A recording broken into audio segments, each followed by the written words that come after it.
Good morning students, I hope you all are fine. Today we are going to discuss English 2nd, chapter 30, reading skills. As you all know, reading is an important activity which helps us to improve English reading and writing. Reading बहुत ही important activity होती है जिसकी help से आप English read करना और लिखना अच्छे से सीख पाते हैं। Parts of the English language. English language में बहुत सारे पार्ट्स होते हैं। फर्स्ट इज वोकैबुलरी, मीन्स शब्दकोश। जब आप इंग्लिश पढ़ते हैं तो आपको बहुत सारे न्यू वर्ड्स पता चलते हैं। स्पेलिंग्स, आपको उनकी स्पेलिंग्स भी पता चलती हैं। ग्रामर, जब आपको नई वर्ड्स पता होते हैं, जब आपको नए वर्ड्स पता होते हैं तो आप ये भी सीखते हैं कि उन्हें कैसे लिखा जाता है। राइटिंग, और जब इंग्लिश लिखते हैं तो आपकी राइटिंग भी इंप्रूव होती है।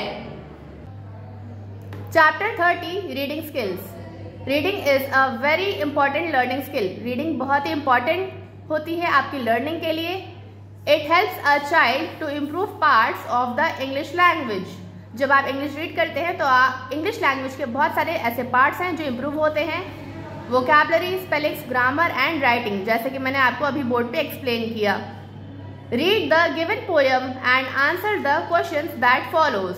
यहाँ नीचे एक पोएम दी है जो आपको रीड करनी है और कुछ क्वेश्चंस के आंसर देने हैं। So the name of the poem is I am lucky, means मैं भाग्यशाली हूँ। लकी मीन्स भाग्यशाली। If I were a butterfly I would be thankful for my wings. अगर मैं एक बटरफ्लाई होती तो मैं भगवान का धन्यवाद करती कि उन्होंने मुझे पंख दिए उड़ने के लिए। If I were an elephant I would be thankful that I can raise my trunk. अगर मैं हाथी होता तो मैं भगवान का धन्यवाद करता कि मैं अपनी ट्रंक को उठा सकता हूँ। ट्रंक क्या होता है? जो एलिफेंट की लॉन्ग नोज होती है, लंबी सी नोज होती है, जिसे हम सूंड कहते हैं, that is called trunk. If I were a fish in the sea, I would be thankful that I can wriggle and giggle with glee. अगर मैं समुद्र में एक मछली होती तो मैं भगवान का धन्यवाद करती कि मैं wriggle and giggle कर सकती हूँ।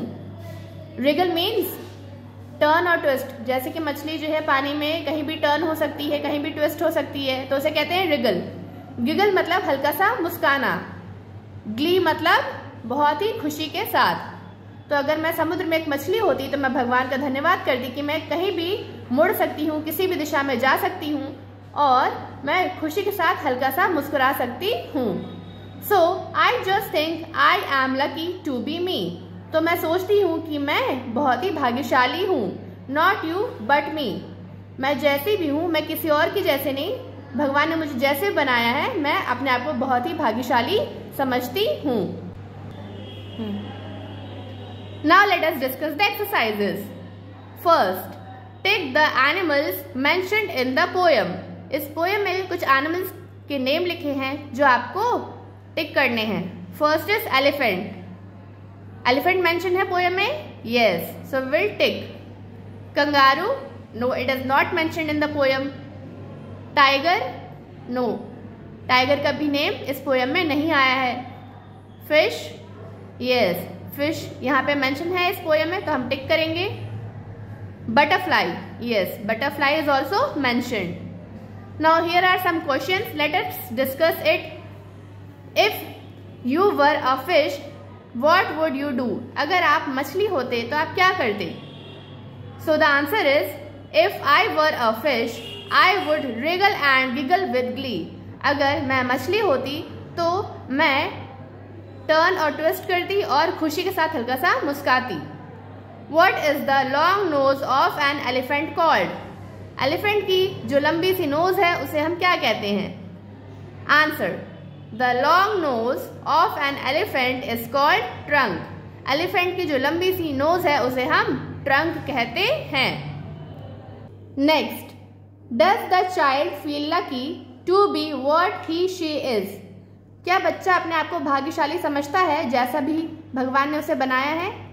सो the answer is yes, the child feels lucky to be what he she is. बच्चा अपने आप को लकी समझता है, भाग्यशाली समझता है, भगवान ने उसे जैसे भी बनाया है। So students, I hope you have understood the chapter nicely. You have to do the in your book and send it to your teacher's WhatsApp number. And you have to do the work in very good handwriting. That's all for today.